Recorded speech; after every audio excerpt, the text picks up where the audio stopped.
Assalamualaikum warahmatullahi wabarakatuh. Bismillah walhamdulillah wassalatu wassalamu ala rasulillah Sayyidina wa maulana Muhammad ibn Abdillah wa ala alihi wa ashabihi wa man tabi'ahu bi ihsanin ila yaumil qiyamah. La hawla wa la quwwata illa billah, amma ba'da. Liridha'illah wa li syafa'ati rasulillah wa ila hadratin nabiyil mustafa Muhammadin sallallahu alaihi wasallam wa ala alihi wa ashabihi wa azwajihi wa dhurriyyatihi wa ahli baitihi al-kiram wa jami'i ummatihi minal muslimina wal muslimat wal mu'minina wal mu'minat ayyina makanu, khususun muassis hadzal musalla Baitur Rahman wa khususun ila arwahi Hasyara Lestari binti Purwanto, Ali bin Yatin, Maria binti Samin, wa farallahu dhunubahum wa rafa'a darajatihim, syarillahi lahum. Al-Fatihah. A'udzu billahi minasy syaithanir rajim. Bismillahirrahmanirrahim. Alhamdulillahi rabbil alamin, arrahmanir rahim, maliki yaumiddin. Iyyaka na'budu wa iyyaka nasta'in, ihdinas siratal mustaqim, siratal ladzina an'amta 'alaihim ghairil maghdubi 'alaihim waladdallin. Amin. Bismillahirrahmanirrahim. Halaman 50. Bab ke-13. Keutamaan puasa. Insya Allah Februari ya kita puasa ini ya. Februari akhir ya. Insya Allah. Semoga pada sehat, panjang umur. Ya. Mintanya kita sehat, panjang umur. Bentar lagi bulan Rejab, biasanya dalam doa Rejab itu kan balighna Ramadan. Ya Allah, pertemukan kami, sampaikan atau panjangkan umur kami sampai bertemu dengan bulan suci Ramadan. Itu doa kita semua. Bismillahirrahmanirrahim. Bab ke-13, keutamaan berpuasa. Qala Nabi sallallahu alaihi wasallam, qala Allah Ta'ala, as-sawmu li wa ana ajzi bihi. Qala Nabi sallallahu alaihi wasallam, bersabda Rasulullah sallallahu alaihi wasallam. Qala Allah Ta'ala, firman Allah Ta'ala. Ini berarti namanya hadis qudsi. Hadis qudsi itu firman Allah tapi yang tidak tercatat dalam Al-Qur'an. Apa isinya hadis qudsi tersebut? As-sawmu, puasa, saum, li, untukku. Dan seharusnya memanglah semua ibadah ya untuk Allah. Kita dari kecil udah diajarin bacaan niat. Dalam bacaan niat itu ujung-ujungnya lillahi ta'ala. Sholli fardhu dhuhri arba'a raka'atin, ujung-ujungnya lillahi ta'ala. Niat puasa ya nawaitu shoma ghadin, ujungnya lillahi ta'ala.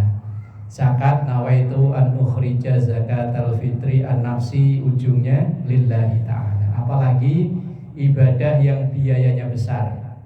Ayat Qur'annya pun langsung nunjuk walillahi 'alan nasi hajjul bait man istata'a ilaihi sabila. Atau ayat yang lain wa atimmul hajja wal umrata lillah. Quran langsung to the point. Karena kalau tidak lillah, kalau sholat umpama zuhur belum bisa lillah, nanti asar dekat. Asar belum bisa dekat, belum bisa lillah, nanti maghrib gantinya dekat. Nah kalau haji sekarang katanya 20 tahun ya. Kalau daftar umur 50 berarti umur 70 baru berangkat. Nah ya kalau umur 60 baru daftar 80. Kalau sehat ya. Nah, kalau yang furoda katanya sampai 600 sampai 1 M katanya. Lah kalau nggak lillah kan ya rugi besar ya. Nah kalau sholat kan gantinya dekat gitu. Umpama sedekah hari ini belum bisa lillah, ntar bisa lagi. Lah kalau haji Umroh sih bisa bolak-balik, kalau haji makanya ayatnya langsung walillah. Lah puasa ya begitu, as-saumu puasa li untukku. Lah kalau puasa juga sama, puasa itu durasi ibadah yang lumayan panjang. Kita orang Indonesia itu 14 jam. Mulai sahur rata-rata jam 4, buka rata-rata jam 6. Kan 14 jam ya. Saya pernah diceritai tetangga yang berlayar itu hampir 20 jam. Wih. Iya, ya. Entah di negara mana pokoknya dia cerita, Pak, di Indonesia mah enak puasa cuma 14 jam. Saya pernah ngalami hampir 20 jam. Lah itu baru buka puasa bentaran udah sahur lagi. Iya, udah mau 2 hari ya. Hampir 20 jam. Betapa kita di Indonesia nih yang karena kita di Katulistiwa ya di tengah-tengah, makanya ya bisa standar 14 jam. Geser-geser paling seperempat jam. Lah kalau yang di negara-negara Eropa atau di mana ya? Ada keluarga yang berlayar ya? Seharian kalau udah mau maghrib pulang saya Iya kan, ngalami begitu ya, betapa beratnya ya. Kalau nggak lillah kan ya perjuangannya luar biasa ya, 20 jam. Berarti maghrib bisa subuh cuma 4 jam ya. Nah ya kita kan lama, lumayan lama 10 jam. Lah makanya as-saumu li, puasa untukku, wa ana, dan saya ajzi bihi, yang akan membalas puasa itu, atau yang akan akulah yang membalasnya atau yang memberi pahalanya. Dan memang ibadah puasa ini ibadah yang sulit untuk diajak riya. Kalau ibadah lain kan gampang ya, apalagi yang tadi haji umroh, yang nyaksiin banyak orang, berangkatnya apalagi kalau orang kampung di tempat saya dulu, yang berangkat satu yang nganterin bisa 10 truk. Ya kalau bis kan jarang, termasuk mahal kan, truk pakai losbak truk, yang berangkat satu yang nganterin sekampung. Kan ibadah yang potensi riyanya tinggi. Tapi kalau puasa riyanya gimana? Apa pura-pura lemes gitu ya, pura-pura pucet? Ya nggak bisa. Makanya ya ibadah yang rahasia itu termasuk ibadah puasa. Makanya Allah dalam hadis qudsinya, as-saumu li wa ana ajzi bihi. Puasa itu untukku, maka aku yang akan membalasnya atau memberi pahalanya. Hadis yang pertama. Hadis yang kedua, wa qala sallallahu alaihi wasallam lis-shaimi farhatani. Untuk orang yang berpuasa, farhatani, ada 2 kegembiraan, 2 kebahagiaan. Farhan kalau satu, berarti kalau ada orang namanya Farhan itu bahagia ya. Banyak nama Farhan ya. Farhan, kalau Farhan 1 kebahagiaan, kalau farhatani 2 kebahagiaan. Yafrahu bihima farhatun inda iftarihi. 1 di antara kebahagiaan itu adalah ketika berbuka puasa. Sama-sama minum teh. Kalau minum biasa sama minum buka puasa itu kan rasa bahagianya beda ya. Apalagi kalau perjuangan keseharinya itu berat. Umpama ya jam-jam 1 jemput anak sekolah, mau naik motor dilalah motor banyak kempes, mau naik sepeda nggak ada, jalan kaki. Panas-panas sampai ke tempat sekolahan malah anak belum keluar nungguin. Lihat orang yang tidak puasa minum es kelapa geleget. Itu perjuangan berat luar biasa. Lah kok sore adzan maghrib Allahu akbar. Minum itu kayaknya bahagia banget kayaknya ya. Nikmatnya beda loh sama orang yang iya, pokoknya beda. Makanya Rasulullah SAW beliau mengatakan ketika berpuasa itu ada kebahagiaan tersendiri. Apalagi yang nunggunya 20 jam tadi itu ya. Udah sehari kerja nunggunya lama, 20 jam baru berbuka puasa. Oh, rasa bahagianya luar biasa. Makanya kadang, mohon maaf ya, Bagi ibu umpama yang menjelang berbuka puasa kurang setengah jam kok malah kedatangan tamu bulanan, itu kan nyeselnya nggak karuan ya. Tinggal sedikit ngelihat, apalagi ibu yang nyuguhin makanan ya, ngelihat suami, ngelihat anak pada buka puasa itu kayaknya nyeselnya. Tapi apa boleh buat, wong itu Allah yang berkehendak ya. Ya kalau bisa sih ntar gitu ya, setelah buka puasa ya tanggung kurang setengah jam nunggunya udah, kalau kita di Indonesia hampir 14 jam, giliran mau buka puasa malah tamunya datang. Kayaknya kebahagiaannya ada yang hilang. Apalagi ya yang mungkin mohon maaf yang keluarga suami istri kerja, anak-anak pada sekolah jarang bisa kumpul. Begitu buka puasa kumpul bareng itu kan kebahagiaan tersendiri. Maka itu dalam puasa yafrahu bihima farhatun inda iftarihi. Kebahagiaan yang satu adalah kebahagiaan ketika berbuka puasa. Apalagi menu buka puasanya yang kedemenan gitu ya. Tambah wa farhatun inda liqa'i rabbi, dan kebahagiaan, kegembiraan ketika bertemu dengan Tuhannya, bertemu langsung dengan Allah Subhanahu wa ta'ala.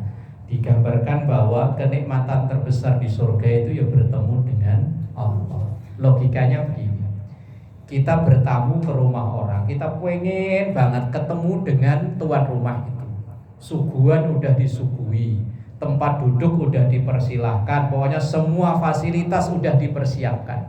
Tapi belum ketemu orangnya, kan masih ada yang kurang.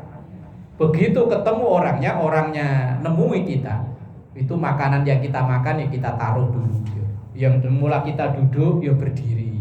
Itu kebahagiaan tersendiri. Lah, di surga kebahagiaan yang terbesar adalah berjumpa dengan Allah, dan berjumpa dengan Allah itu kemungkinan terbesar diperoleh orang yang rajin berpuasa. Insya Allah kalau puasa Ramadan mah ya, yang punya utang-utang masih punya utang, masih tinggal 2 bulan lagi, 2 bulan ya?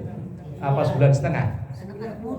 Lah iya, lah kalau yang tua berarti ya 10 tahun yang lalu, apa 20 tahun yang lalu. Kalau memungkinkan, kalau memang kita yakin dulu punya utang puasa, dibayar semampunya, sebisanya. Saya pernah ditanya orang yang ya umurnya sudah 60-an mungkin, cuman dulu mudanya memang dia cerita ya agak oleng dikit lah. Sholat ya kadang kalau maghrib doang, kadang malah Jumat sekali Jumatan, kadang ya setahun 2 kali Idul Fitri sama Idul Adha. Puasa ya begitu, kadang cuma 2 hari habis itu blas sampai akhir. Lah terus saya di usia segini Pak Ustadz, saya mau kodok gimana caranya? Wong saya lupa hitungannya saking banyaknya. Terus pokoknya banyak banget lah. Wong saya kecil sih puasa, ya sholat penuh, cuman begitu merantau ke Jakarta, wis ketemu pergaulan yang gak bagus, akhirnya ya sholat, ya itu tadi, kalau inget ya, kalau enggak ya belas. Puasa kadang ya sebulan cuman 2 kali. Saya bilang kalau memang begitu keadaannya, dikodok semampunya. Nanti umpama sampai meninggal kok enggak lunas, wis Allah Maha tahu. Yang penting ada ikhtiar, ada usaha untuk bayar. Umpama begini, kita punya utang. Dulu namanya masih muda, dulu pengusaha. Nah, biasanya kalau pengusaha kan utangnya ya gede ya. Nah, begitu jatuh bangkrut udah gak bisa usaha lagi, hanya kerja, mungkin kerja jadi buruh, jadi kuli umpama. Nah, utangnya gimana ya, dicicil, dibayar semampunya. Yang penting ada ikhtiar, ada niat baik untuk bayar. Begitupun ibadah yang ditinggalkan. Kan banyak kasus ya, orang itu ya kecilnya baik, ya ibadah teratur karena mungkin masih dalam kendali orang tua. Begitu lepas kerja, kadang udah mulai dinasihatin orang tua ya melawan. Apalagi mungkin dia penghasilannya gede, mak bapaknya dia yang nyukupi, Terus kadang mak bapaknya nasihatinya udah berat ya. Nah, umpama kayak seperti itu nanti begitu usia 50, 55 udah pensiun, biasanya kan balik lagi kalau pensiun. Nah, kalau seperti itu ya wis qodoknya semampunya, sekuatnya. Yang penting ada ikhtiar niat baik untuk mengqodok. Panjang umur. Kalau panjang umur. Nah, iya. Ya tadi semampunya, seandainya umpama dia kok belum lunas kok udah dipanggil oleh Allah, terus Allah Maha Pengampun. Yang penting ada ikhtiar, ada usaha untuk bayar. Kan penting usahanya itu. Walaupun nggak lunas umpama baru 2 tahun bayarnya, sementara yang ditinggalkan puluhan tahun, ya wis lah. Mau apa lagi? Senin Kemis. Nah, memang biar tidak terlalu berat, yaitu Senin Kemis. Tapi masih nggak kebayang kayaknya. Ya semampunya tadi kok. Uang perintahnya fattaqullaha mastata'tum. Jalani ketaatan kepada Allah ini sesuai kemampuannya. Senin Kemis diniati qodok. Kalau insya Allah bertepatan dengan Senin, bertepatan dengan Kemis, yuk puasa sunnahnya dapat, qodoknya dapat. Nanti umpama sebentar lagi kan Rejab ya. Rejab hari kapan sih? Ya ini udah di Madinah. Iya udah akhir-akhir, udah hampir ya.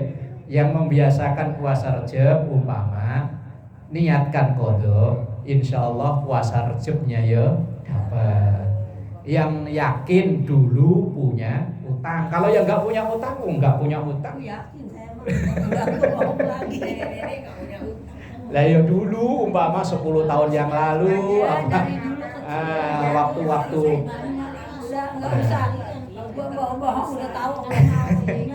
lah ya diniatin qodok bertepatan dengan Senin, dengan Kemis, dengan Rejab, dengan puasa-puasa sunnah yang lain. Lah seandainya nggak kebayar, wis innallaha ghafurur rahim. Yang penting ada usaha, ikhtiar, niat untuk mengqodoknya itu. Ya sholat ya begitu. Walaupun saudara kita yang di luaran sana kalau sholat yang tertinggal ya udah nggak perlu diqodok katanya. Nah, yang puasa Syawal itu kemarin kan untuk pelunasan utang-utangnya. Itu pahalanya kan secara fikih mah gak bisa. Kalau pahalanya memang untuk pahala setahun.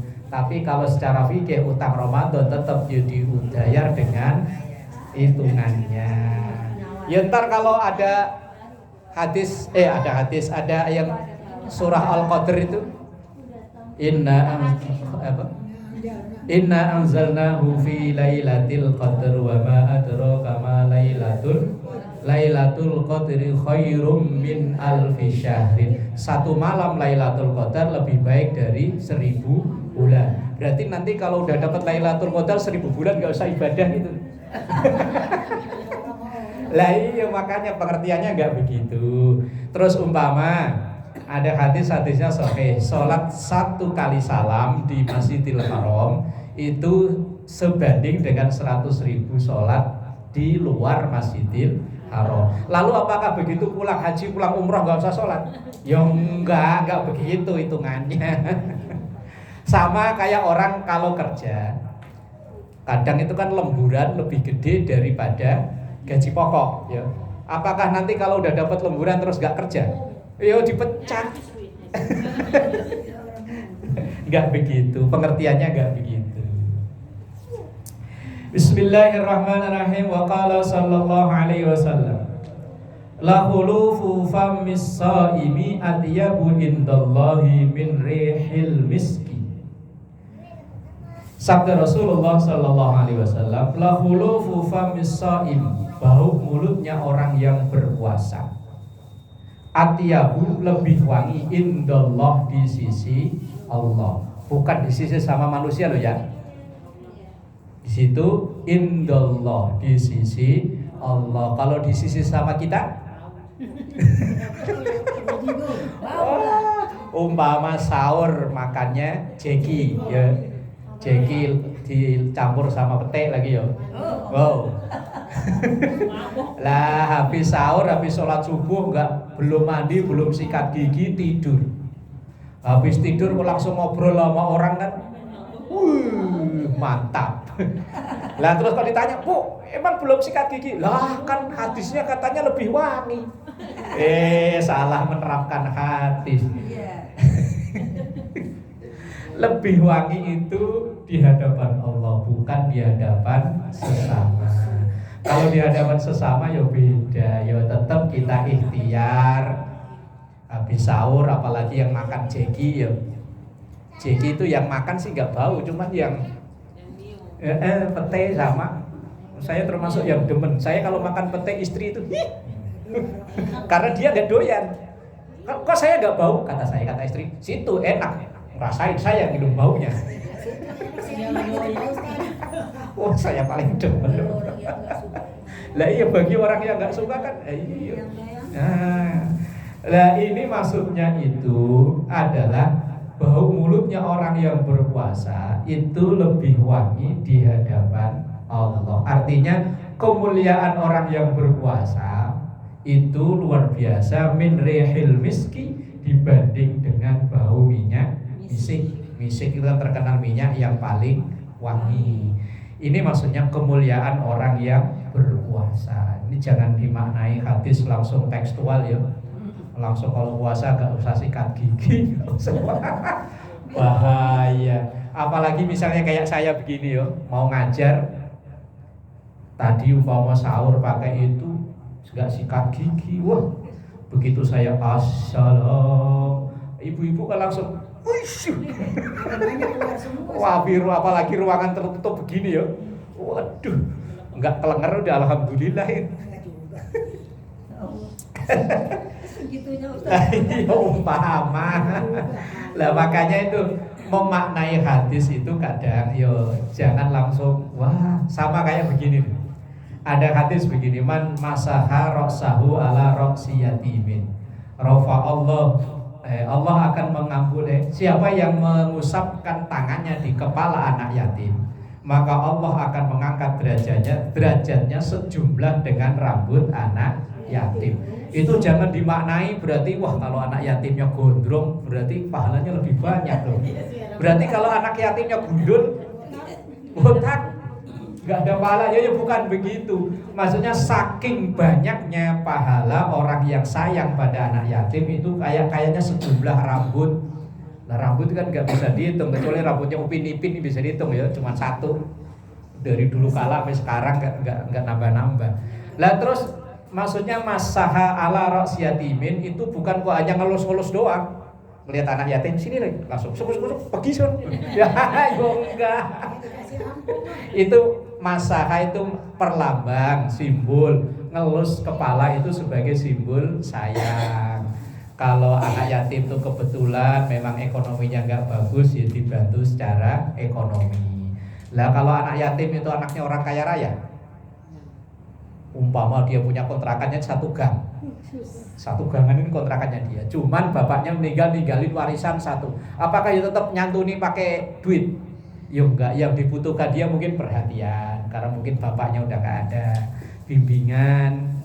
Kalau memang dia kurang etika ya kita tegur. Enggak harus semuanya dengan duit, tergantung tadi. Nah itu memaknai hadis itu tidak kok langsung tekstual, bahaya. Bismillahirrahmanirrahim.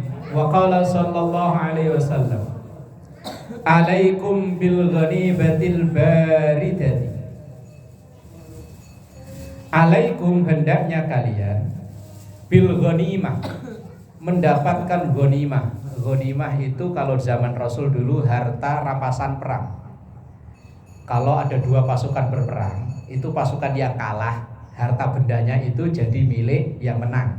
Itu namanya ghanimah. Di zaman itu ya, di zaman itu kalau ada dua pasukan berperang, terus yang satu itu kok bawa perbekalan, entah kuda, entah bahan apa saja, itu nanti jadi pemilik yang menang. Itu namanya ghanimah. Bahkan seandainya kok di situ ada perempuannya, ya perempuannya itu disita, disita bahasanya apa ya?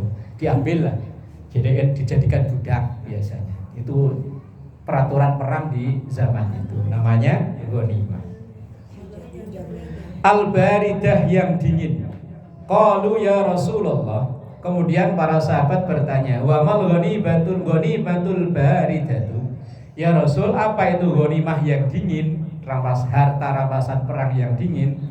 Qala, maka Rasulullah menjawab, as-saumu fisyita'i al-ghanimatul baridatu. As-saumu berpuasa fisyita'i di musim dingin. Al-ghanimatu itulah ghanimah al-baridah yang dingin. Puasa di musim dingin itu, musim dingin itu malamnya lebih sedikit, siangnya lebih panjang. Kayak tadi yang puasa sampai 20 jam. Itu kan puasa yang paling berat dirasakan. Kalau kita orang Indonesia kan standar segitu-segitu aja. Paling kalau beda hanya hitungan menit. Kalau biasanya maghrib sekarang umpama jam 6 lewat. Nanti kalau puasa biasanya jam 6 kurang. Paling-paling hanya 10 menit bedanya. 10 menit seperempat jam lah. Tapi kalau di lain negara kita ya tadi, ada yang malamnya cuma 4 jam, malamnya cuma 6 jam. Yang barusan azan maghrib, baru buka puasa, tarawih baru kelar, udah azan subuh. Cuman bentaran doang. Nah itu menurut Rasulullah itu ibarat kesempatan yang lama untuk beribadah. Karena tadi itu doanya orang yang berpuasa itu yo mustajabah. Makanya mumpung masih berpuasa itu berdoa. Nah ini kadang kalau justru dan doa yang termasuk yang mustajabah itu menjelang berbuka puasa. Ini kadang kalau menjelang berbuka puasa malah obyek itu bahasa sini apa ya? Apalagi ibu-ibu ya sibuk dengan menu yang ini loh. Ntar begitu udah siap ganti sibuk malah nonton acara TV yang isinya guyonan. Padahal menjelang berbuka puasa itu waktu yang mustajabah untuk berdoa.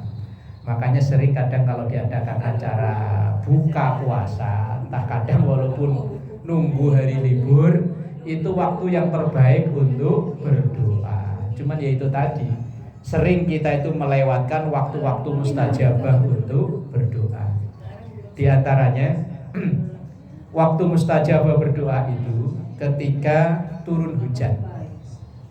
Saya pernah mendengar ceramahnya almarhum Syekh Ali Jabir. Itu beliau bilang begini, waktu guru beliau yang dari Madinah datang ke Indonesia, karena kebetulan diajak jalan ke Bogor. Asal jalan baru bentar hujan, jalan baru bentar hujan. Asal hujan ini gurunya Syekh Ali Jabir, mobilnya suruh minggir berdoa. Ntar hujan lagi minggir berdoa. Kemudian komentarnya Syekh gurunya tadi bilang, enak banget ya orang sini ya, banyak dikasih waktu mustajabah untuk berdoa, yaitu saat turun hujan. Lah kita, kata gurunya Syekh Ali Jabir, di Madinah turun hujan sebulan sekali belum tentu, 2 bulan belum tentu, kadang sampai sekian bulan baru turun hujan. Lah kita kadang kalau ada hujan, ya hujan. Apalagi yang punya jemuran banyak ya. Apalagi yang ada mau acara keluar begitu, ya hujan. Apalagi dulu kalau di kampung pas jemur gabah baru dilebarin, baru digelar, baru gelar selesai, ya hujan itu kayaknya gedeng. Padahal itu waktu mustajabah untuk berdoa, termasuk tadi waktu menjelang berbuka puasa. Wa qala sallallahu alaihi wasallam man shoma yauman bin Ramadan wallahu a'lam bis-shawab. Al-Fatihah.